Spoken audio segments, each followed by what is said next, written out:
ሰው እንዳይደውላችሁ ከዚህ በኋላ ስልካችሁን ፍላይት ሞድ ላይ እንዳታረጉ የተሻለ መንገድ አግኝቼላችኋለሁ። ይህም መንገድ እናንተ ስትደውሉ ስልካችሁ ይሰራል፣ ሰው ሲደውላችሁ ግን ስልኩ ተይዟል ነው የሚለው።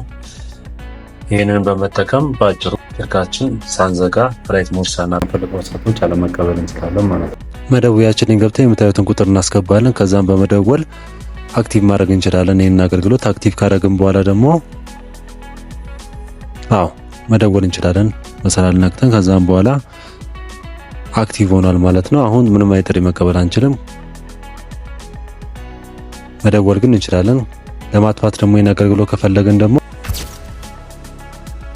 መደወያችን ላይ ተመልሰን እንገባለን። መደወያችንን ተመልሰን ከገባን በኋላ መሰላል 21 መሰላልን በመጫን ይህን አገልግሎት ዲሴብል ማድረግ እንችላለን። ቴንኪው። ከተመቻችሁ ላይክ ሼር ማድረግ አትርሱ። ቴንኪው።